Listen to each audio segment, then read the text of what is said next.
Hey, Intellectual Dollar Tree viewers. This is a pre-recorded interview with Aaron Rabinowitz from Embracing the Void podcast. Or is it Embrace the Void podcast? Embrace the Void, yes. Oh, I already screwed the interview up. That's okay, though. I don't do any editing. How you doing, man? Doing all right. How you doing? I'm all right. I've been meaning to talk to you for a while. It's just things are hectic and, Yeah. Yep, totally. There's a lot going on out there. Plus, time zones are weird. People have different schedules, and I stream every night. So I'm like, and I have a day job. So Right. It's a hustle. It is a hustle. It is a hustle. The extra money's nice though, but sometimes I wake up for my day job. I work from home, but still sometimes I wake up for my day job. I'm like, oh fuck. Fuck, why was I up till 2 a.m. last night? No, I understand. Get the teaching on top of the podcasting. A lot. Yeah, that was the first question I was going to ask. Can you tell people a little bit about yourself and about the podcast? Sure. So my background is in philosophy, primarily ethics and meta-ethics. I got into philosophy when I went to undergrad. I initially went thinking I would do theater, and I did theater, and I still do theater. But I also got really into doing analytic philosophy. So I got an undergrad in that, and then went and got a master's in it as well. And then have been was teaching for about 10 years or so out in Colorado some, and then at Rutgers, which is where I'm at now. And so what was basically happened was I was happily teaching, and they were like, this is going really well, but you should also get a PhD. Like, eventually you want to finish your PhD kind of situation. And I had been on track to start a PhD program when I moved back out to the East Coast, but because of a family illness situation, I ended up deferring that for a few years. So it was sort of a weird path to get where I was going. But basically now I'm doing a PhD in education with a particular interest in moral education, with a really particular interest in questions around luck and how to talk about issues related to luck and how to teach students about the pervasiveness of luck in our lives in such a way where that it helps them feel sort of more empowered rather than fatalistic, essentially. So that's my central interest. Other things, I do work in like skepticism around conspiracy theories and in sort of non-believer community organizing, trying to get people coming together to feel comfortable in their sort of non-believer identities. Cool. And about the podcast? Oh, yeah, right. The podcast. So I actually have 2 podcasts. I have Embrace the Void, which is a weekly interviews podcast sort of situation where I talk to all sorts of interesting people who I find on various places like Twitter and elsewhere about a range of topics, often related to things like the culture wars or philosophy, or also, random topics sometimes, usually with a central theme of like dealing with the kind of voidiness of the timeline that we are all living through and trying to manage that by talking through things. And then the other one is a little lighter. It's called Philosophers in Space. And we sort of each week we'll take a piece of philosophy and a piece of science fiction, and we'll run them together and try to make them accessible for everybody and have a little good time. And that's been a lot of fun. I did that one with Thomas Smith from Opening Arguments and Serious Inquiries and stuff like that. And we've been at both of them for a few years now. So cool. I found Embrace the Void, actually, strangely enough, after I had a clash with someone on Twitter, and I just kind of looked them up. Often how I get found. And well, I'd looked them up, and I'd seen that your show had interviewed them, and I was like, well, that's a cool name for a show. I'm going to check it out. And so then I was like, well, I'm going to follow this guy on Twitter now. And so that was kind of where I came across you. I figure we can go through this interview without naming too many names or throwing anybody under the bus. I'm known for doing that, but I don't. It's too early in the day for that. So too late in the day in my case. But yes, I agree.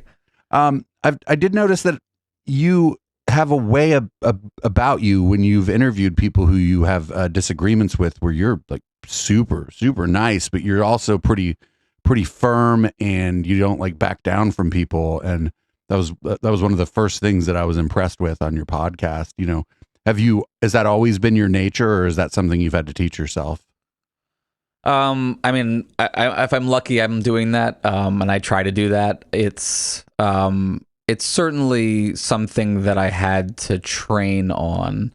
I would say, I think back to high school and, like shit talking with my friends and arguing with my friends. And there was a lot more shouting and banter involved and a lot less effective arguing. And then, like, lucky for me, my stepmother, Brenda, was a mediator. And she was like, you might be more effective if you, like, calm down, listen to what they had to say and stuff like that, and then responded, et cetera, right?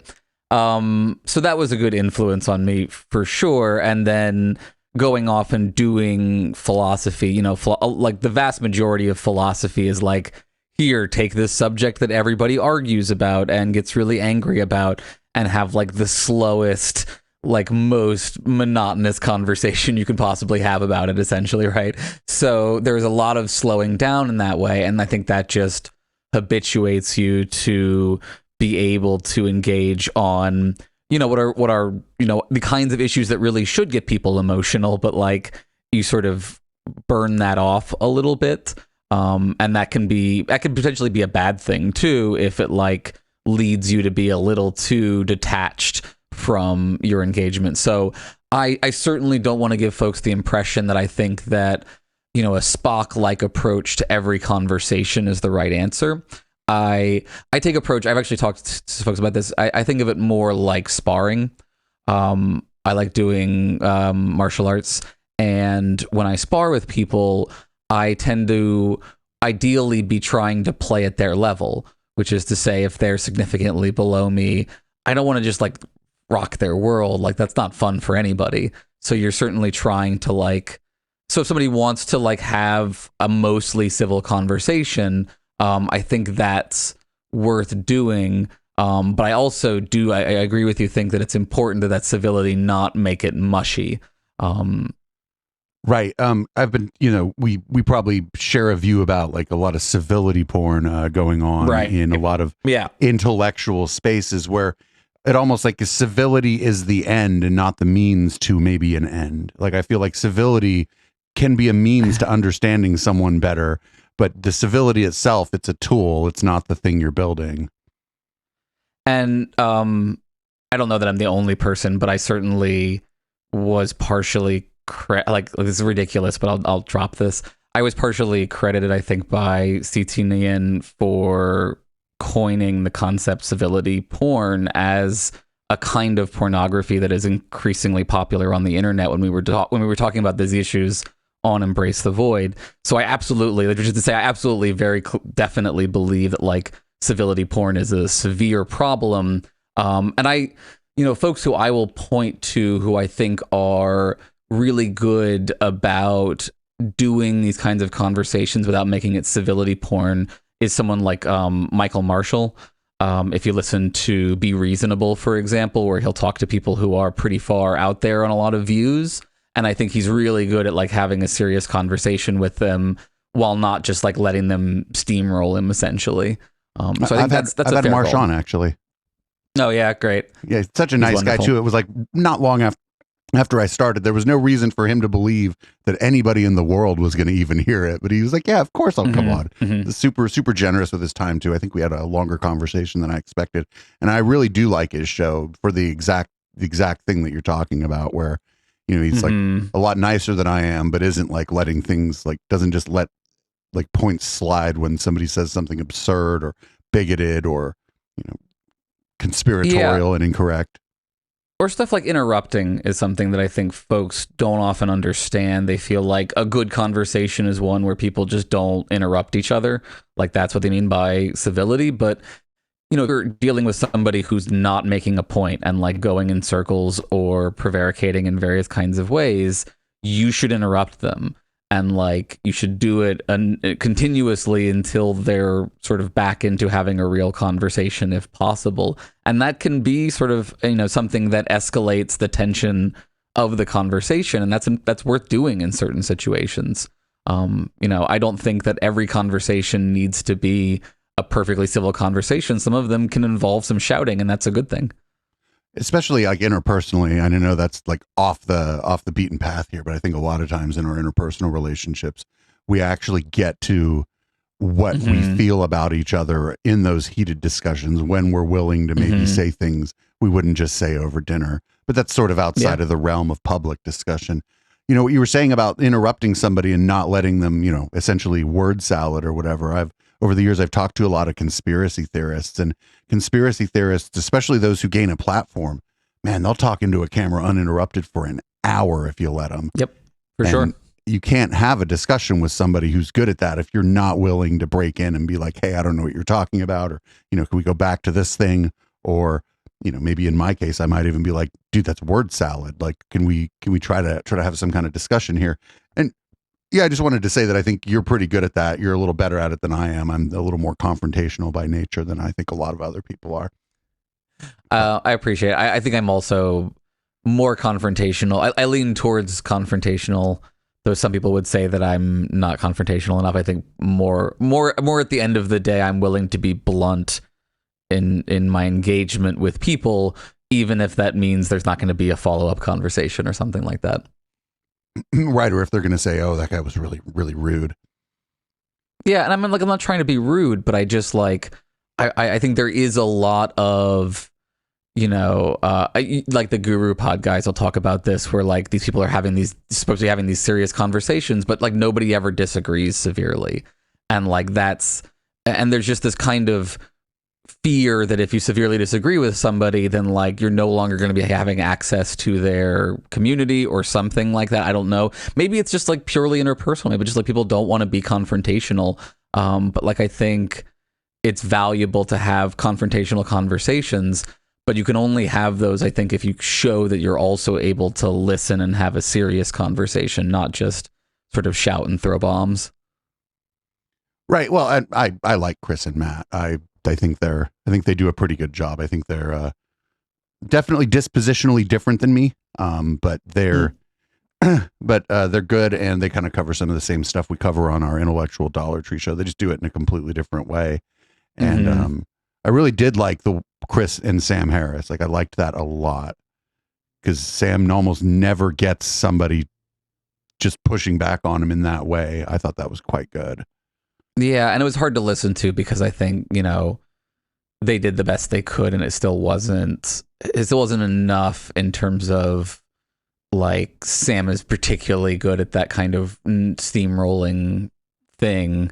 And it's, you know, especially if it's someone who has a much larger platform, it can feel harder to really repeatedly interrupt them. And like you also see in the responses to that episode, like people feeling like they already were interrupting him too much, when I think it would have been preferable for more interruption. So I'm not like, you know, criticizing their performance there or something like that. I just think that that's a classic example of a conversation where it would have been better if Sam had been better at turn taking and listening.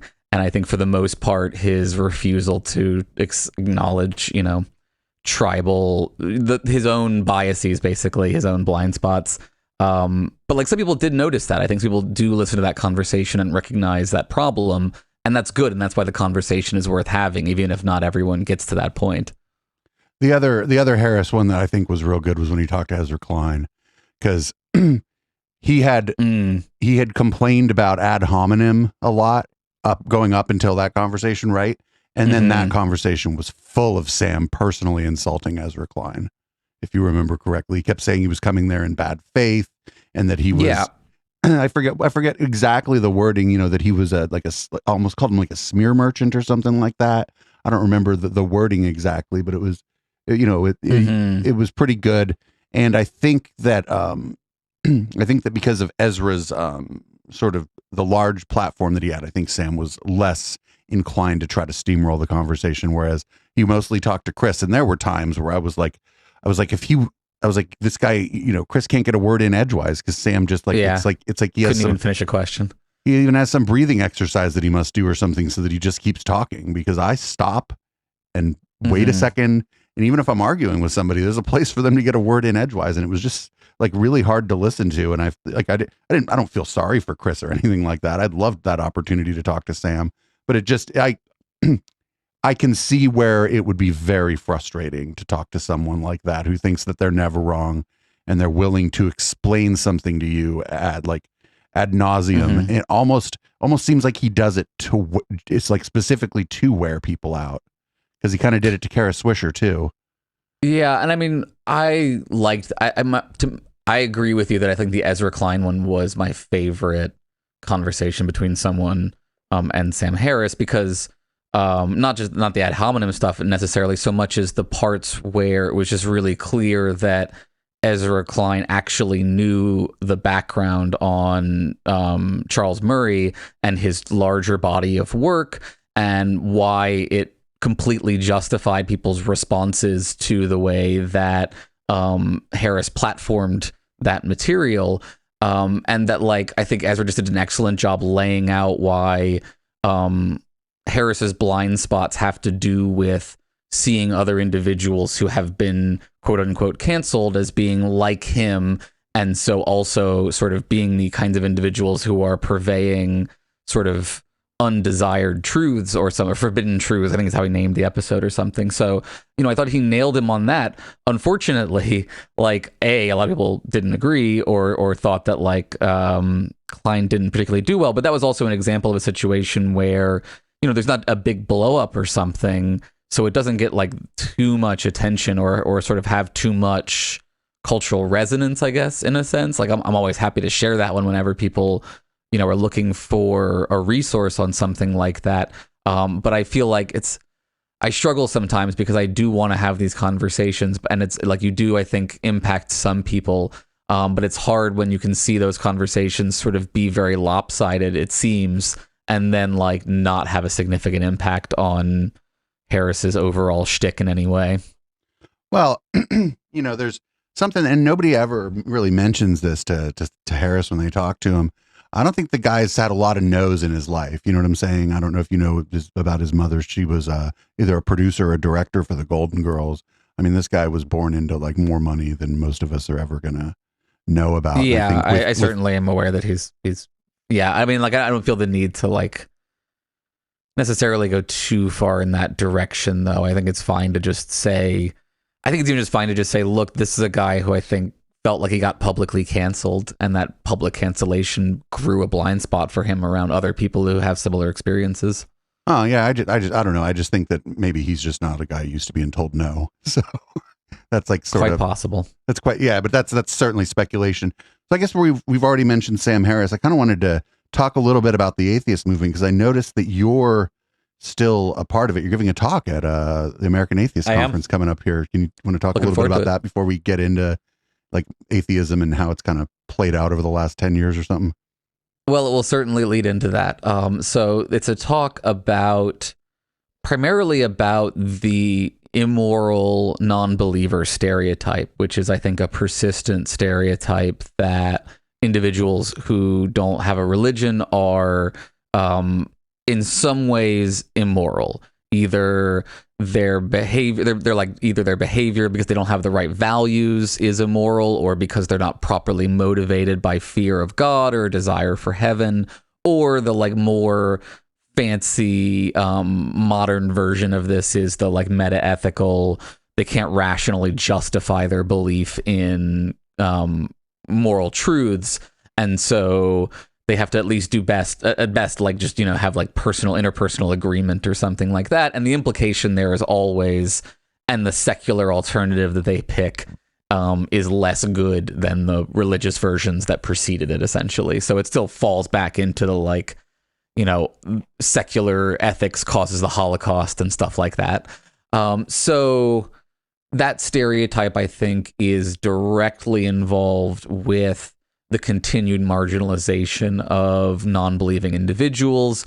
There's good research that came out by the American Atheists, a giant, massive survey of non-believers that shows that because of this stereotype in particular and other things related to it, non-believers often rightly feel that they have to kind of pass as believers. They have to hide their non-believer status. They end up, and as a result, because of that kind of behavior, that strategic outness, quote unquote, they feel higher rates of depression, loneliness, anxiety, things like that. Similar to other marginalized groups that feel compelled to hide their marginalized status, like gay people in the closet. So the talk is essentially half laying out that problem and then like half presenting what I think is a big part of a solution for that, which is community organizing from a specific, explicit, non-believer standpoint, at both a local and national level. And really importantly, that community organizing needs to be centered around explicit shared values that go beyond merely claiming that, we don't believe in God. And I know for some folks, this is probably going to give them flashbacks to something like Atheism Plus, which I understand. I was not sort of big in the movement when that was going on, but I understand that was one name that was given to sort of a version of what I'm talking about here. I don't have any, dogs in the fight about like whether that was a good movement or not. I'm simply here to say, I think that non-believers need community. They desperately need it psychologically, the way that all human beings desperately need it.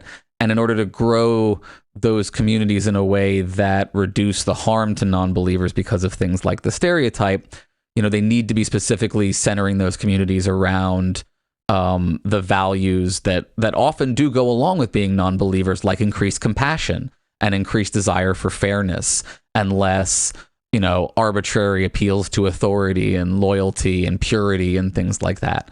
And that in doing so, I think it's likely that we could hopefully try to repair our damaged image with various other marginalized communities like LGBTQ individuals who I think I would say, they desperately need, especially young LGBTQ individuals, especially the ones stuck waiting to try to go to college in deeply red states, need secular community. They need non-believer communities to help them survive until college. And conversely, secular communities need them. We need them to be seeing themselves as part of our communities, as having a shared interest in our well-being as we have in their well-being, so that we can come together and continue to help pass laws that protect us all from the white Christian nationalists that are trying to repeal a bunch of important rights.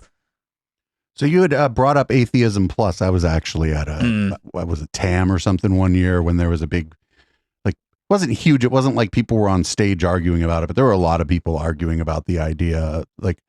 And I didn't really have a dog in the fight either. I mean, I'm a leftist and a progressive, and I've always, sort of seen like non-belief as sort of skewing that way, at least in the American context.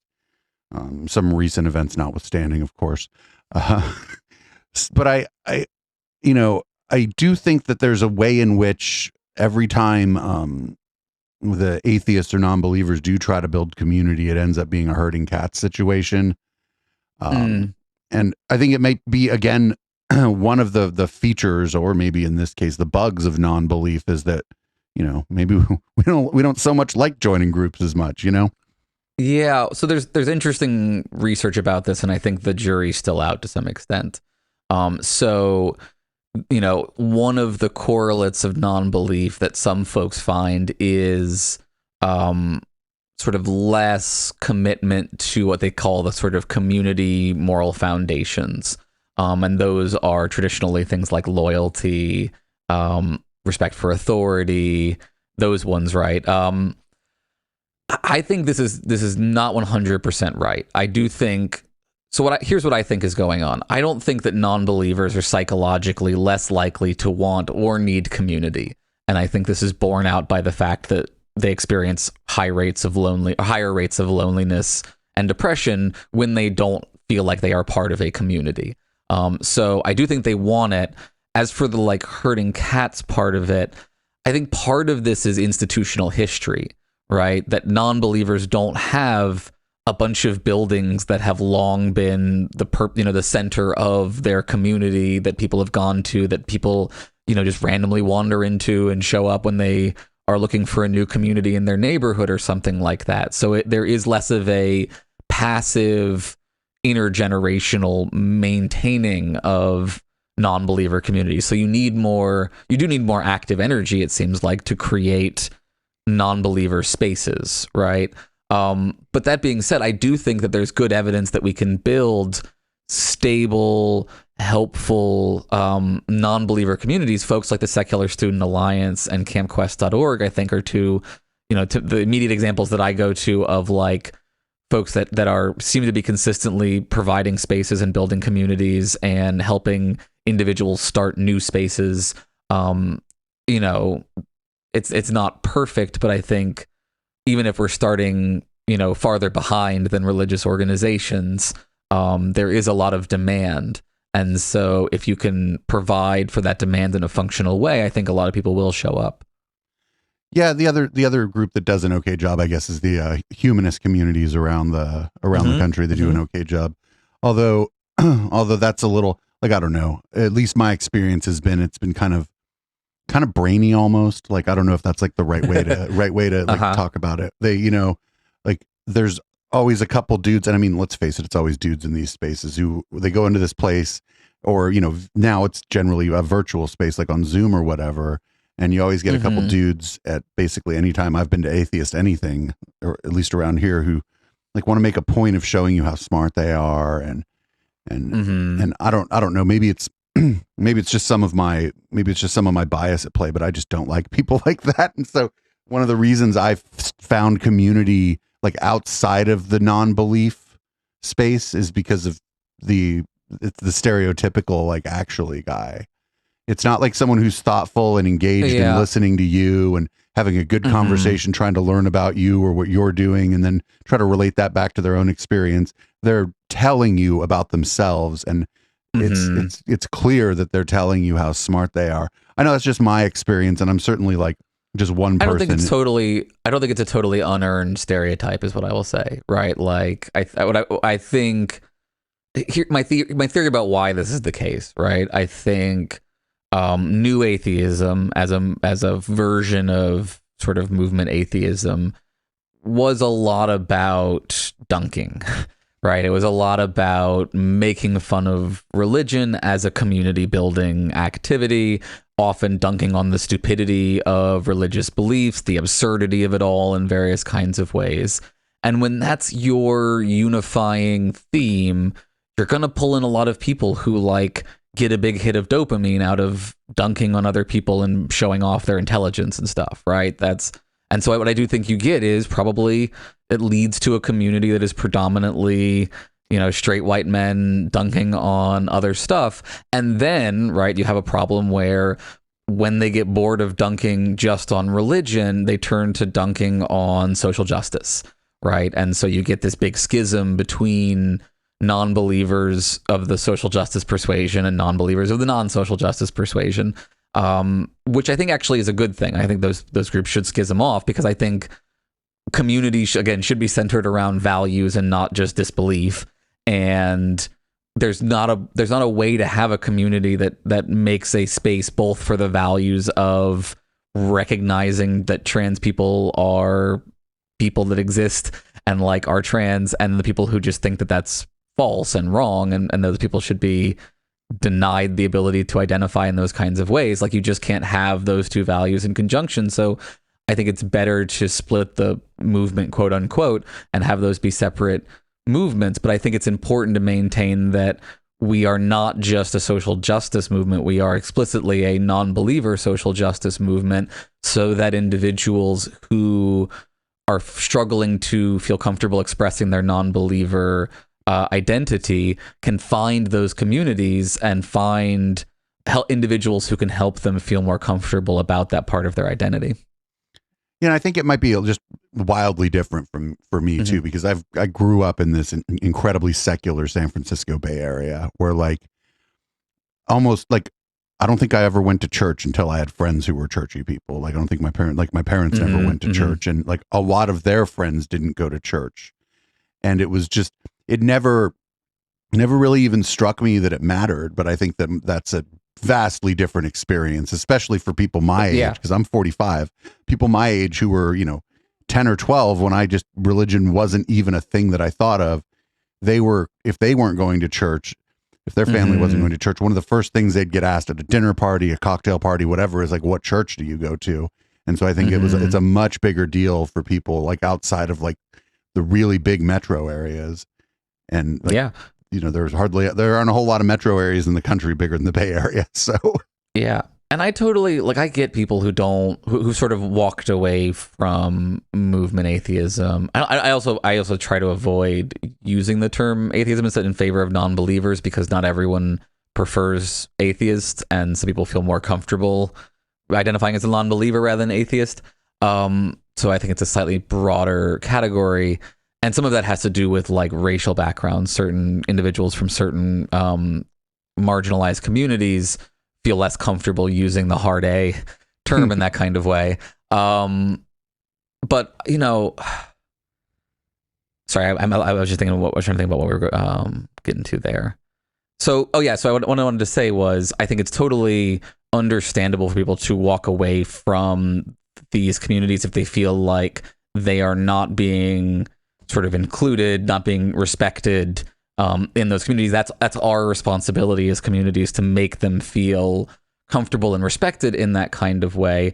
But I also do think what you're saying is correct, that this is similar for me too. I grew up in the South, and there was a lot of religion around me, but my family was not particularly religious. We, went to a Unitarian Universalist church, but it was a non-theistic church, essentially. It was essentially just, community organizing for the most part, especially for people who were sort of on their way out of religion. And so I didn't feel for a long time like I really needed to be part of the secular community or something.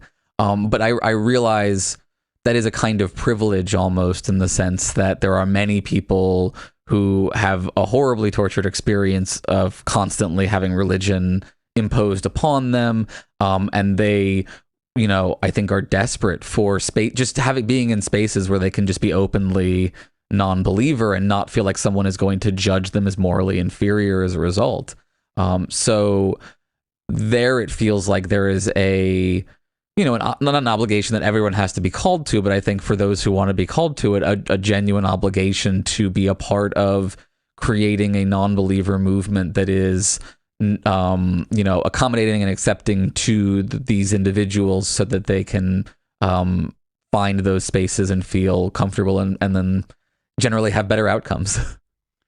Yeah, I never went to another big atheist event outside of a couple local humanist events after that elevator incident happened, honestly. I kind of took a look around and was like, well, this is a boys club, ain't it? It was like, I was one of the boys, right? I'm a gay guy, but I'm not, I'm fairly, I don't know, heteronormative or whatever you want to say, in the way that I present myself, either by nature or maybe through some weird psychological thing that I don't understand about myself, not wanting to be picked on as a kid, who knows? But I just kind of looked around and I was like, well, there's no point in this if a gal can't tell you not to hit on her in the elevator without all the most popular people in the scene piling on. I'm like, I'm out. Right. I don't want anything to do with this. This is like a shitty community. Mm-hmm. And I get that. I absolutely do. And at the same time, I'm like, we need to be a secular society. And if atheism becomes synonymous with dickish, anti-woke white dudes, then that's bad for trying to have a secular society. It again reinforces this idea that atheists are bad in various kinds of ways, right? And it creates a self-fulfilling demographic situation where it drives more and more people out of the movement and makes it worse and less effective in these kinds of ways, and that all of these things have serious negative consequences on top of the harms and on top of the lack of community and all of this stuff. And so what I think is, especially in particular, folks who look like me, I am, yes, half Jewish, but pass as white for sure, and am a cis dude and am straight and all these sorts of things, it's more my obligation to be a part of the movement in a way that challenges the movement to make space for people who don't look like me and don't, have all those sorts of features, and to challenge people in the movement who continue to not be willing to sort of seriously engage on these social issues in a way that will help people feel more comfortable in those spaces. Yeah, I mean, I agree. I agree. Like I said, I think that, and I think that, just like religious people generally, most non-believers are totally cool too. It's not like, it's just that, I don't know. It just really, really sucked that at that time that all the most popular people were the ones being the biggest dicks about what something that I thought was fucking obvious. I mean, for gay men, it's different. I might hit on a guy in an elevator at like some party at a hotel in, Palm Springs or some shit. But there's a different kind of like dynamic there. Whereas, right, without stereotyping too much, I do agree there are some differences in patterns of social patterns, norms. Yes. It's just social norms in my community. Yeah, and I think this is really important, and it's why I'm happy to be working with American Atheism, because I think American Atheism is the org that appears to me to be taking most seriously rehabilitating atheist image by being more inclusive, by at the convention, I know they're going to be using like gender pins and things to make things easier for folks. That to me is where we need to be going. There are other groups that are going in opposite directions, obviously, and I think we want to sort of explicitly stand against that and say you can be a non-believer and you can be part of our group and you can care about social justice and you won't be made fun of and told that gender is just another cult or something like that. Yeah, that's good. American Atheists has generally been a better organization than some of the other stuff. Yeah. Generally. And they're not perfect. There are folks who I would be critical of, and I'm critical of within that community, who I think are sort of more foot dragging around some of these issues, or lean a little bit too much into the why can't we just have discourse about everything and let not God sort it out. I think that we should be more serious about the need for content moderation and stuff like that in our community, and that allows us to acknowledge that there are trade-offs that weren't being acknowledged in the previous paradigm, and that people were suffering as a result. Yeah, and their former head of that organization isn't really doing anybody any big favors out there for the atheist community, is he? No, certainly not, and I'm thankful that he's very former.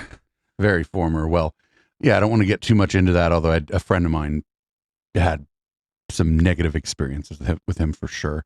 And it was weird because he was funny. I gather lots of people did. It's weird because he was kind of funny and seemed like a nice guy. And then it seems like there's this pipeline from like famous atheist to like sex pest to reactionary. That a couple people, I call it the Shermer pipeline. Like, yeah. Yeah, and I don't know. I don't think that's like unique to atheism in any kind of way. I think that's probably just people getting power and attention, and when people get power and attention, some percentage of them use that power and attention inappropriately. Yeah, and then some percentage of them just refuse to apologize or acknowledge that they did anything wrong. Sure, and then a large percentage usually, I think. Yeah, and then they go. That's probably the standard. Then they go around blaming the people who wanted justice for their experience, for how now they feel bad because people are being mean to them, and now they just broaden that out, and now they just don't like social justice more broadly. Yep. Well, there's a serious pipeline. I mean, I don't think that like it's correct to say that atheism or movement atheism merged, or new atheism merged with the alt-right or the far right or something like that. But I do think it's very correct to say there was a substantial schism, and many sort of leading figures definitely took the anti-woke position and continue to take the anti-woke position and continue to cause a bunch of substantial harm by doing so. And that really, really sucks. And it's why we need to redouble our efforts to provide an alternative to them. Well, I think when people say that it merged, I don't think that they think that every new atheist ended up there. I think they, if I was going to make the argument that they merged, I would just say that the most recognizable faces ended up over there. And so that's sort of like what the public then may perceive of like the new atheist movement or whatever. Yeah, and I mean, if we're getting fine-grained there, right, what we're talking about is Harris and Dawkins. Dennett is generally not anti-woke, and Hitchens is dead, thankfully. Quote, you know what I mean, right? Like, and Shermer's over there. Gad's sad. I don't even know if he's an atheist, but he's over there. Right. I mean, and Shermer's also like, as a skeptic, Shermer is so depressing. Like that he and his anti, everything, anti-woke on to like anti-science when it comes to like the Dark Horse duo, right?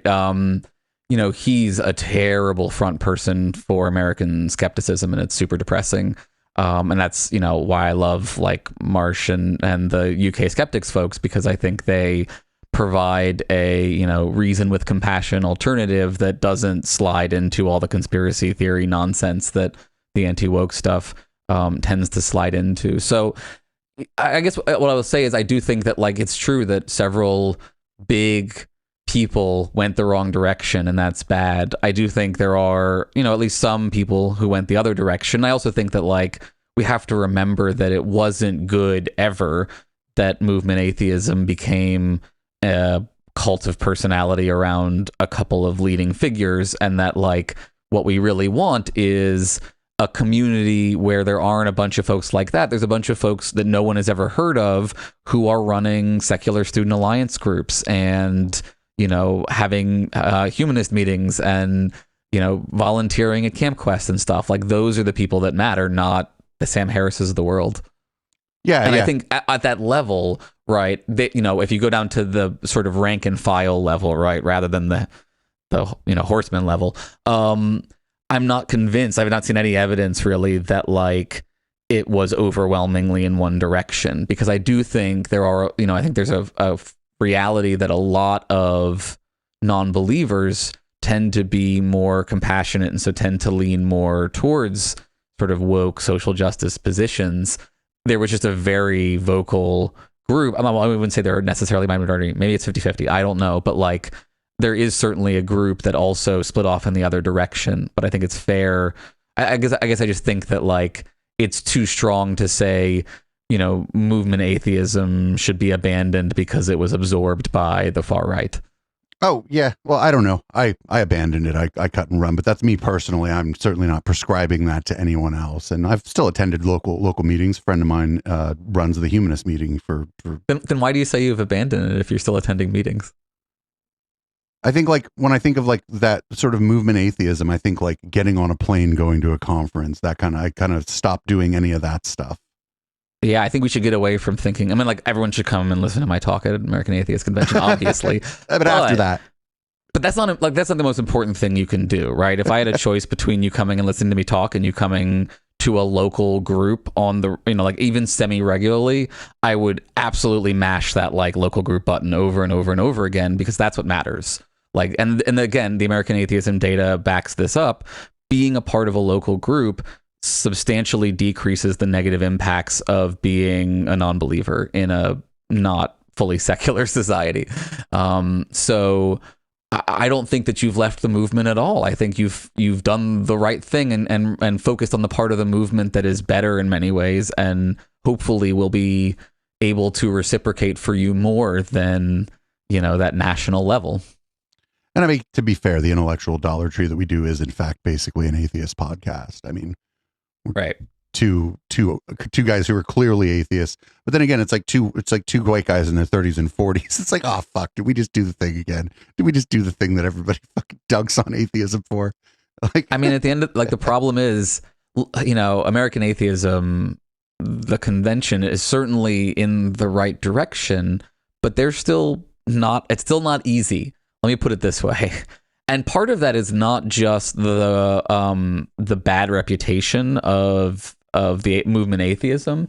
Part of it is also that, like, for example, individuals in Black communities in particular, which tend to have a very high degree of religiosity and be sort of heavily community centered around churches, often just feel less comfortable sort of openly expressing this stuff or being sort of very vocal about it. And so, that's a long-term thing that we need to work on, where I think the goal should be get those people into the movement so that they feel more comfortable coming out as atheists in their own communities, so that they can then be that individual that people think of when they need a corrective to the stereotype that atheists can't be moral.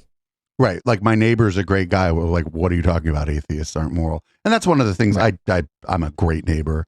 I'm cool to my neighbors. Like, and that's but that's one of the things you can do. I don't know if they know. I don't know anybody's religion in my neighborhood, though. I have no idea. It like doesn't come up.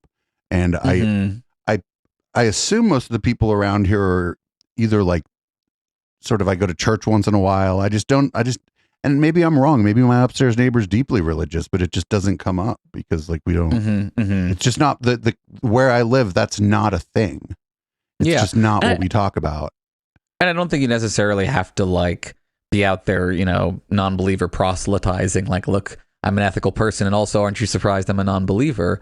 I think it's all, you know, it often is more things like getting involved with organizations that do community outreach and community service projects under an explicitly non-believer banner, you know, so that you're helping, and you're helping specifically in a way that attaches that to this larger idea of non-believers, and that just creates more evidence for people to sort of ease off of this implicit idea that non-believers are untrustworthy or something. Yeah, and you know, somewhere like here that ends up looking like atheist tables at Pride, or you know, the community events where everybody's coming out. It looks more like that because, you know, a lot of times people are preaching to the choir. I would guess that I know that non-believers is a pretty big block of this country, and I'd be willing to bet where I live, it's a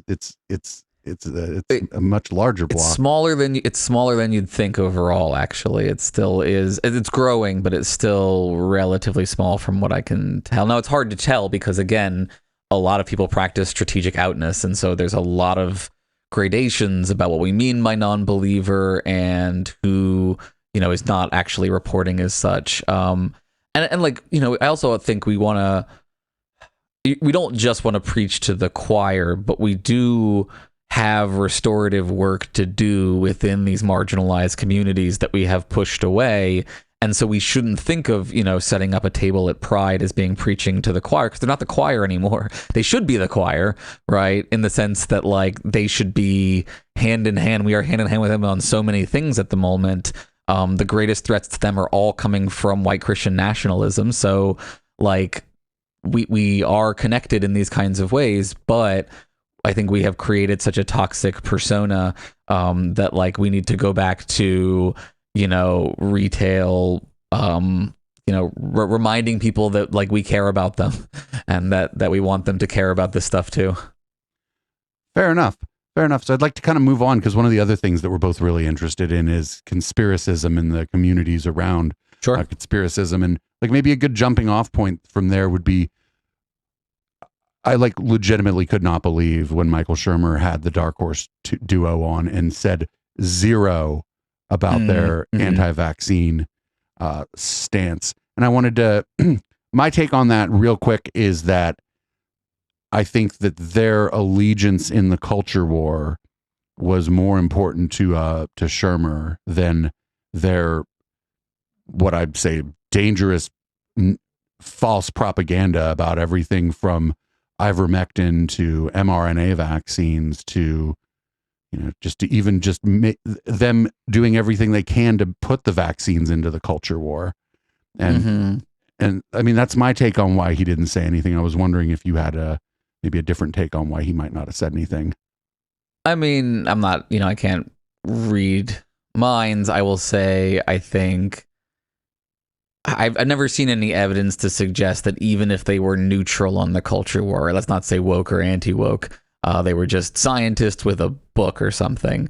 I haven't seen anything to suggest that he would have approached them with substantially more effective skepticism or something. I've never seen anything from him that suggests that he's a skeptic. I don't understand how he has been. I guess maybe sometime in the distant past he did some skeptical stuff or something, but it's just like, in the world that I live in, I've never seen him do anything other than reinforce the worst kind of ideas into society. And so I don't think that he's very skeptical. And then it probably makes it just much easier that they also share his views about, wokeness and stuff. So yeah, it's probably an overdetermined failure on his part. The only other thing is that maybe they send people a rider before they go on their shows and say, like, if the show's about the book, you can't ask us about the dark horse or something. Could be. I don't know. But I wouldn't agree to interview them if I couldn't ask them about the vax stuff. No, I probably wouldn't. But I probably wouldn't agree to interview them anyway. Yeah, me neither. I think they're. It's a tricky question of who to interview. I think they're starting to like actually kind of fall off. I think their little 15 minutes on that's about over. Yeah, I think they're sort of settling into just being the sort of weird, so far to the naturalist left that you come back around to weird rightness people, and like, I don't know if they'll have another big thing like the ivermectin stuff. Probably partly just because like most people have either segregated into fanatical devotion to them or have recognized that they are terrible, and like that's so there's not much chance probably to be influencing new audiences or something like that. Yeah, and one of the things I think about a lot in conspiracism, and you had meant, we were talking about that wasn't where I thought our atheism discussion was going to go, but I'm glad it did, was towards community. And I think that conspiracism offers people more than anything else. I think it offers them community. 100. Yep, absolutely. Yeah, and there's really good stuff about this, especially that draws on like some game theory stuff that talks about things like QAnon as a massive multiplayer online narrative speculation game, basically, right? Where we're all coming together and we're constructing and revealing the secrets of the world. It's a big team effort, and we get rewarded when we feel like we've gotten things right. And, it's absolutely, I think, a community activity in that kind of way. And, it used to be, it was harder to find those communities before the internet, I think. And so you see less, rampant spread than you see now, where it's just like, it's so easy not just to build those communities, but to cross seed those communities. And as I've argued in other, like in UK Skeptic Mag stuff, once you start down the conspiracism spiral, it becomes increasingly harder not to accept other conspiracies, because the argument form is essentially there's someone keeping the truth from you. And once you accept that premise, everything is possible, right? Like everything could be, every counter argument can be rebutted with, well, they're just keeping XYZ evidence from you that would undercut that argument or something. Yeah. And there's also like one of the, it was like almost an aside I had in a conversation with a guy named John Atack. He runs something called the Open Minds Foundation. They try to provide resources for people who've gotten out of cults and control groups. And one of the interesting things he said is that some of the cult dynamics exist in some of these groups. You get love bombed, but instead of something like Scientology, where there's like a giant monolith, maybe something like QAnon, it's more like a distributed cult that works more like a BitTorrent system, where you have all these different nodes where these are like little cult leaders, and then they have little communities under them. And then as time goes on, some of the people who had been, I don't know, hoodwinked or whatever, then they become the like abuser themselves, or they become the abusive, the person leading a small cult themselves, because now they've started to gain a following. And it was like almost an aside in a conversation we were having about something completely different. It like completely stuck with me ever since, like the way, and I don't think it was just him talking about it. I think we were kind of bouncing off each other. I'll have to go back and listen to it again, actually, but it was kind of interesting that, it kind of came up. But I do know that when you first join any of these conspiracy communities, you start speaking up and everybody's love bombing you in there. Everybody's love bombing you. And let me just say, I think what you're describing there is a very common and virulent new, like not totally new, but like having a lot of success now on the internet, which is the kind of multi-level marketing approach to the cult, where, as you say, there's just like sort of tiers and tiers of like lower level, mid-level cult leader sort of individuals who are all sucking in more people and sort of contributing to that conspiracy pyramid scheme. And I think you see this a lot in like, anti-woke worlds in particular, where, you'll have folks like James Lindsay who then have sort of people under them who have their own kind of cult followings, and they all kind of feed into these projects. Conspirituality podcast is a really good one for talking about the overlaps between conspiracism and multi-level marketing. And of course, you see like this kind of thing reach like its purest form in stuff like the Nixium, multi-level marketing sex cult, right? Where it's like all those things kind of overlap. But yeah, I definitely think that there is an attention economy, multi-level marketing thing at work in a lot of these cultish communities. Yeah, and it's I'm super careful about not just like naming every conspiracy community a cult, and I see a lot of people doing that. But it's also I think anybody doing research on extremism could do themselves a bit of a service by looking into control groups, because a lot of that, it ends up like a lot of the aspects are at play. It's just not 100% of it. But if you don't understand like the way like something like Scientology works, you're like going to be missing something as you try to look into other sorts of conspiracism, extremism, because there's definitely control at play in these, like undue influence at play in these sorts of communities. Ironically enough, at this point, I probably would say I feel more comfortable calling things cults than religions.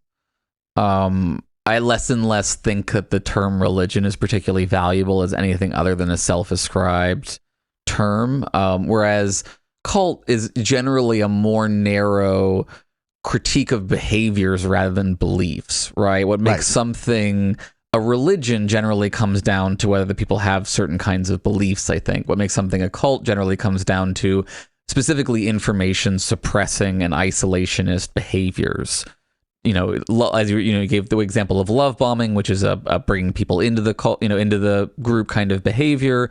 And then you have things like cutting them off from family members and loved ones, telling them not to listen to other kinds of information resources, giving them specific lists to follow and stuff like that. And those things are, I think, sort of observable, predictable, sort of repeatable patterns within these different communities that are worth highlighting because they are the reason that people get sucked into these things and really bad things happen for them.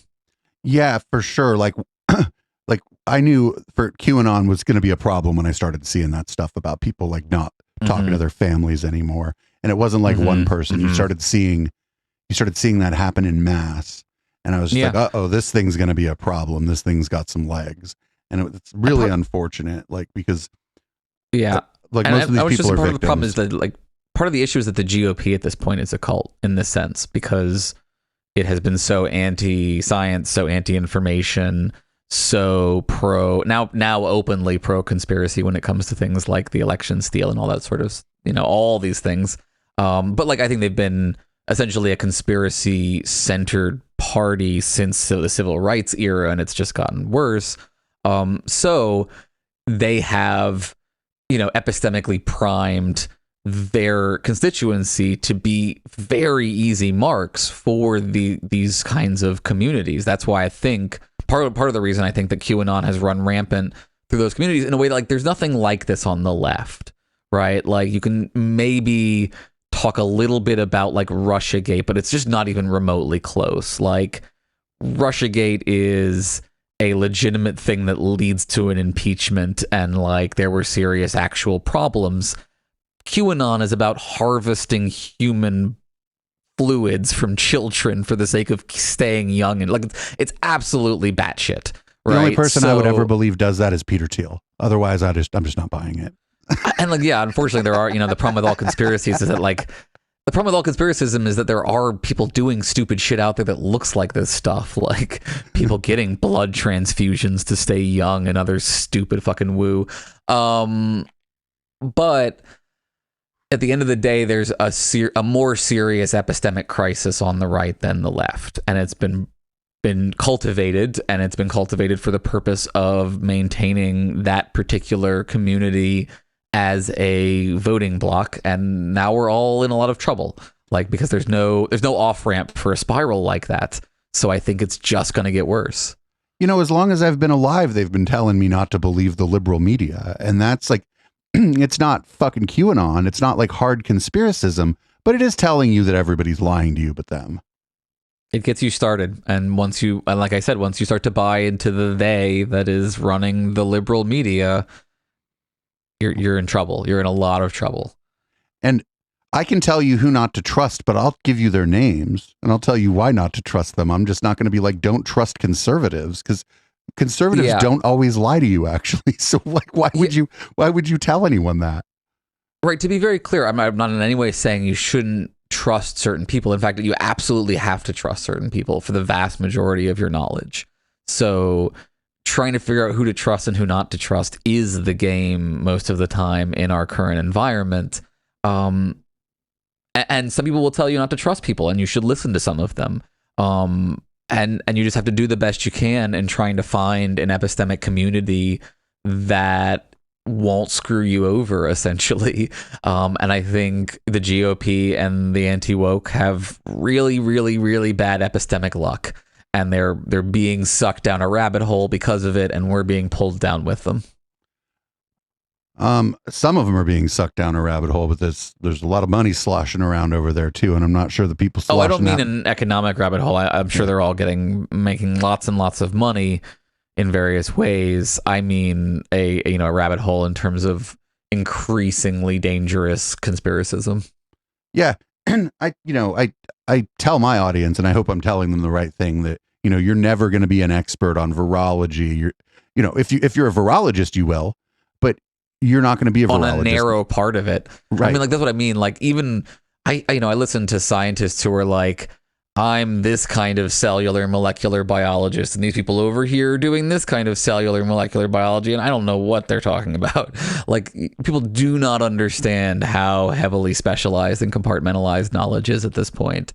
Right. And that's why I tell people, you're never going to be able to figure out whether or not, you're not going to be able to do all this fact checking that everybody thinks you're supposed to be able to do it. And luckily, though, hucksters, frauds, and conspiracists, they have patterns. They behave in certain ways. They try to trick you in certain ways. They try to manipulate you in certain ways. And for whatever reason, that doesn't vary that much from conspiracy monger to conspiracy monger. And so if you can learn to spot 4 or 5 of those things, you're going to get some false positives on people that you're going to think are hucksters that actually aren't. But for the most part, you're going to be doing a lot better doing that than trying to become some ultimate fact checker of every little factoid that people put out there. Yeah, and I'll once again shamelessly plug the Guru Pod guys on this, because they've done an excellent job. Their format is essentially, let's figure out what that pattern is, right? And they've refined it down to what I think is a pretty effective diagnostic tool for highlighting the repeated risks and vectors for misinformation from these kinds of individuals. And I think that's incredibly important, because you do have to trust experts, and what these folks do is they pretend to be experts, and telling the difference between a real and a pretend expert is very hard when you're not an expert, and you're not going to be an expert for the vast majority of things. So what you can do is, at best, notice heuristics and patterns that allow you to get a little more skeptical and say, wait a minute, this person, I'm seeing some red flags here. I should do some more research before I buy into anything this person is saying. And that might mean go and look at what other experts have to say. And that won't always solve all your problems, but it will at least help you not take that stuff and onboard it, sort of uncritically, which I think is what a lot of people have been doing over the course of the pandemic, especially. Well, I mean, and you just don't have, you don't have time in the day. Most people don't have time in the day for all this anyway. Like, they don't, they get up, they got kids, they go to work. Everybody doesn't have time they don't have time for anything. No. You just don't. What do you want to spend? Do most people want to spend their free time trying to debunk a bunch of dumb shit on the internet? No, only a few of us crazies really like doing that. And so, the average person, of course, the best thing they can learn to do is to figure out when, learn the signs of someone trying to manipulate them or someone trying to manipulate an audience, because that's like what other tools does the I don't have any tools besides that at my disposal either. And I've been looking into this stuff since I've been dunking on conspiracy theorists since Usenet. Like, and I'm still using that same sort of, being able to spot the patterns of people trying to trick their audience or manipulate people, so. Yeah. And this is why I'm generally sort of bearish on, the approach to the epistemic crisis that you often see from, like, especially from free speech advocates, which is just teach a bunch of people critical thinking and let them sort out, and let people, not have content moderation and let things sort of run their course, and people will figure out what is reliable information and what isn't. And I just think that's highly implausible given the quantity of information you're being asked to process. And just that, even if you made people experts at critical thinking, the reality is they would still be awash in things and would end up likely onboarding some significant amount of things that they couldn't fact check and that, conform to their biases and that are false, right? So I think we really have to take seriously the need for functional content moderation that gets people like Alex Jones and, I would argue folks like James Lindsay, who I don't think is any different at this point, off of major platforms where they can spread misinformation in dangerous kinds of ways. The only argument I have against that really is that it's being the way that the content moderation would be done. If it was just more aggressive, it would just be more aggressive algorithmic content moderation. And I think a lot of people who aren't misleading their audience end up getting caught in that kind of net. I know that my YouTube channel was removed because we ran video of a local government meeting where people had Zoom brigaded it from all over the country to say anti-vax stuff.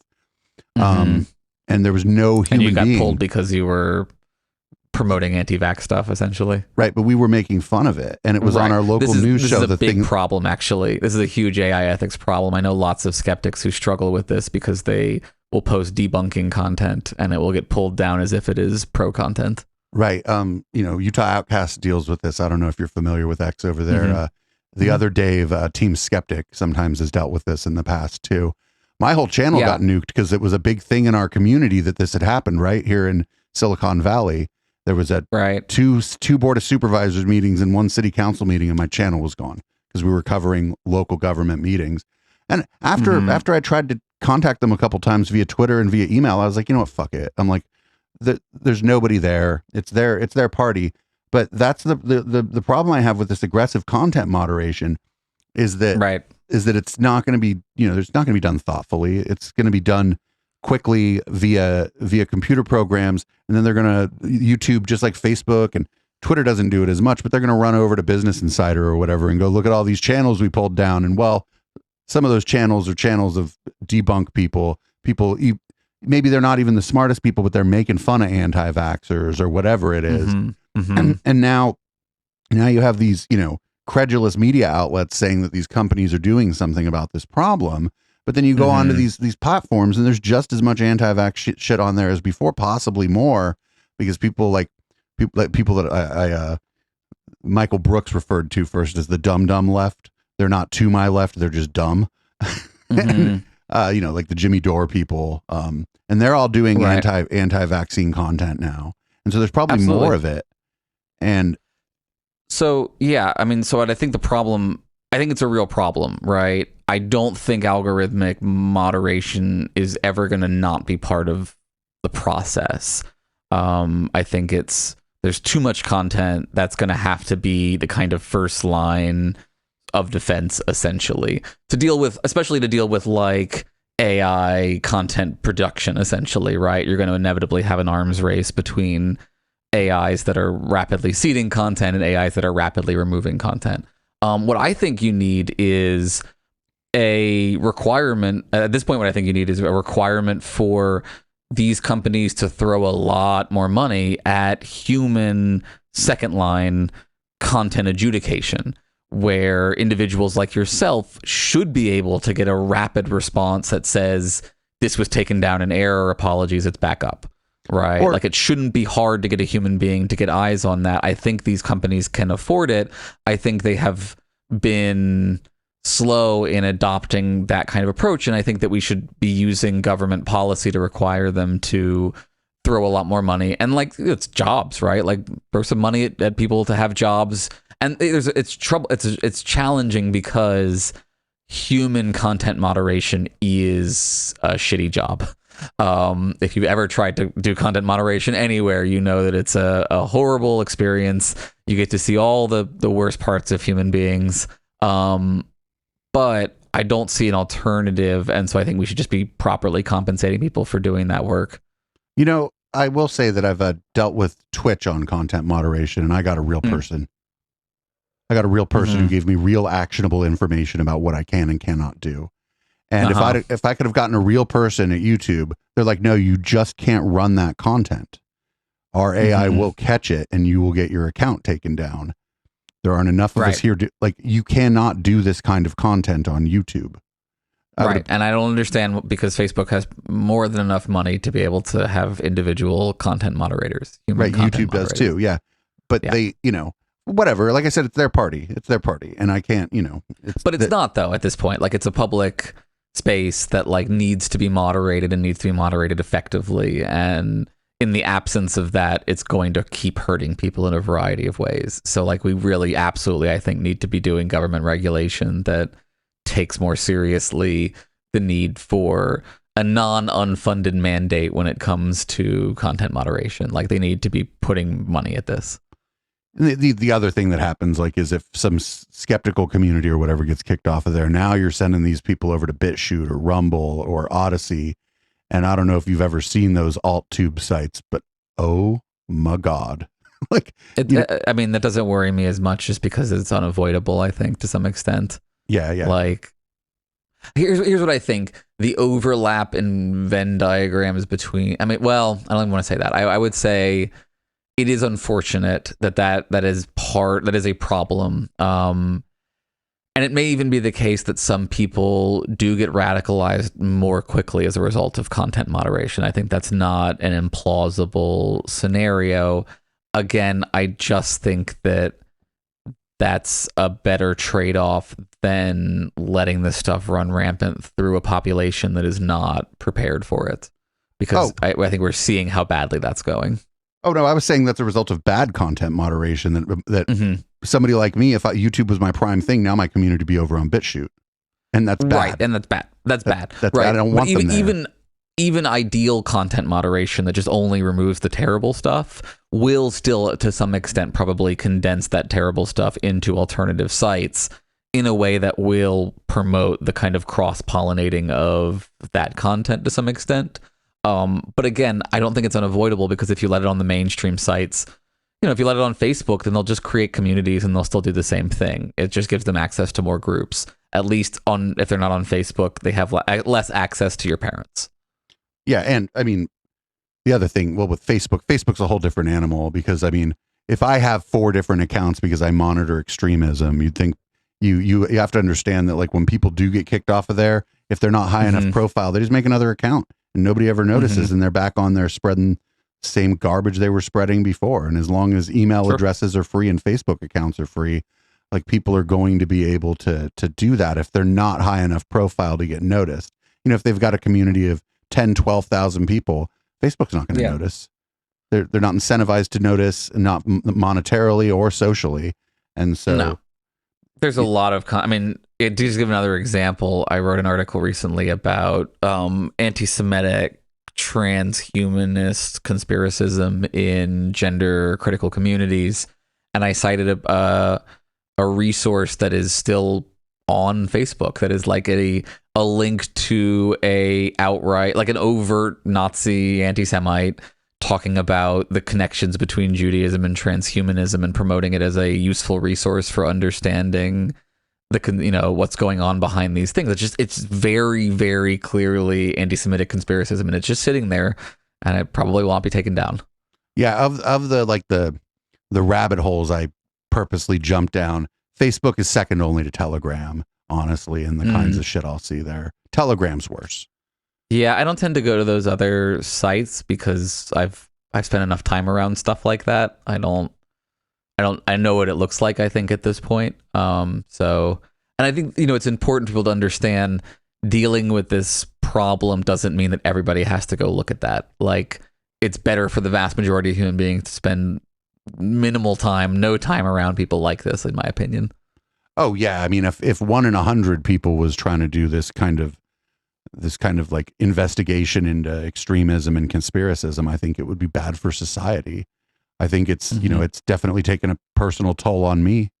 It's I'm more cynical, less hopeful about the world, less hopeful about even my own place in the world, because I often feel like often despair that like I've failed in some way because I haven't been able to have the impact that I want to have. And I feel like maybe a lot of people who are looking into this kind of stuff feel that way. And I like I said, if 1 in 100 people were doing it, I think it would be bad. It would increase the overall despair in our society. And so I think you're right. The average person shouldn't have to go sifting through this, and certainly shouldn't end up getting it recommended to them on YouTube after they watch a science video. Right. Yeah. I did an article once about what I called like epistemic poverty tourism, where it's like there's a version of conspiracism tracking that's kind of a point and laugh, entertainment sort of approach that I think is quite harmful.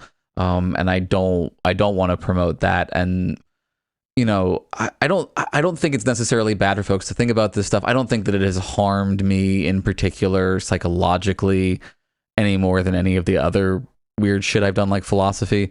It's not different, I guess, from those things for me. But I also think that like people can understand what's bad about it without necessarily having to directly engage with it very much. Right. And part of the job should be, here's the problem, here's how you can potentially help, without too much of the like splashy gore stuff. Yeah, I probably do a little more of the point and laugh than you'd be comfortable doing yourself. I'll cop to that. Fair enough. But I think as time's gone on, I think that it's been shifted more towards trying to help people spot shit and try to help people understand like yeah. Like when I find it hard to point and laugh because I know I could have been that person so easily. Like we all could, and like it's just so you're just lucky that you just didn't get raised the wrong way or have the wrong, brain chemistry or any one of a number of factors that seems to put people at higher risk for the spiral. Yeah, I mean, after 9/11, I started sort of tiptoeing down the road, but my parents, they were just like, "What are you talking about?" Mm-hmm. My dad's like, I manage people at work. He's like, do you know how hard it would be to manage something like this? Think of the effort, the number of people who would have to be quiet about this. Mm-hmm.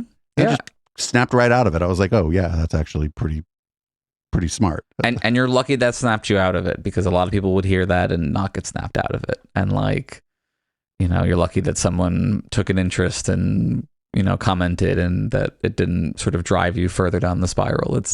It's just so many different kinds of luck that I feel very bad for a lot of, for these people, because they do get isolated from their families. Like, think, again, coming back to the cult thing, it's hard for me to be mad at cult members. Like, they're often individuals who were in a vulnerable position and they were taken advantage of while in that vulnerable psychological position with things like love bombing, and they get sucked in, and then it's just so hard to get out. And I feel bad for them. That's a shitty life. That's a shitty place to be. Yeah, we're in a community. Me and my co-host, the Media Wench, are in a community of ex-Scientologists, because we do Scientology and other cults on Thursdays on our Twitch channel. So we're in there, and we see, I guess I'd call it like residue, sort of, from having been in a control group, and some people that have been out for 5 years, and it's like, it's kind of sad. It's like you see, we don't know these people, so we don't talk to them about it or bother them about it. You see a bit of residue, and you're like, well, I wonder if this behavior holds them back in their life through no fault of their own. And I never like have any disdain for the members of any of these like control groups, but the people at the top of those groups, they know what they're doing. I mean, here's what I'll say. I have a different kind of sympathy for the people at the top of the groups. I think whenever we're like talking about them, we should center the harm they're doing instead of the, necessarily focusing primarily on the harms that they are experiencing. But I think I really do buy the ethical idea that immoral people suffer for their immorality. and that like cult leaders suffer for being cult leaders, and it's a special kind of different miserable life. It's different from the suffering of the cult member potentially, but maybe less so these days, especially with these kind of multi-level marketing things where leaders are often members, and there's a connection in that kind of way. So I understand, if you have a limited reservoir for sympathy, focusing your sympathy on the members and not the leaders. But at the end of the day, my view is, nobody deserves to suffer. And ideally, we would get all of these people out of the groups and into a healthier lifestyle. Well, I hope you're right about there being a special kind of suffering for a guy named like David Miscavige at the top of Scientology, because that guy's ruined a lot of people's lives and exerted his influence. I don't believe in a just on universe, so I can't promise it or anything. Like, I certainly think it's, and like I certainly think there are immoral people who are happy. So like, I don't think that being immoral necessarily means that you will always be unhappy. I just think that generally speaking, being immoral is not conducive to flourishing. And for the vast majority of people, acting immorally will lead to suffering. And I think it's very difficult to counteract that effect, even with a lot of money and power, right? You can try, but you still have to lock your wife away, allegedly, in a compound or something like that. Allegedly, right? Like, I think that's not indicative of a life of flourishing, let's say. Well, great. This has been a lot of fun. I think we're going to have to do this again sometime, because we sure, anytime. I expected about an hour, and we're about an hour 20. I try to keep things brief, but we'll put this out. Difficult to do with a philosopher, I found. Well, thanks. I know you've been on. I know you've had a lot of academics as guests, and you've gone on Guru's Pods. Thanks for slumming it over here on the Intellectual Dollar Tree. I don't consider it slumming it at all. I would rather have a conversation. I'm not rather, but I will have a conversation with all sorts of different people, and it always makes me happy. It's too bad HK couldn't be here for this, but maybe next time. Maybe next time you can talk to HK. Yeah, for sure. My co-host is a great guy too. So I guess before we get out of here, just remind everybody where they can find you. Sure, yeah. The pods are Embrace the Void and Philosophers in Space. They're both on all the pod apps. And you can find me on Twitter at ETVPod. Feel free to hit me up. Always happy to chat. Well, thanks again. Thank you.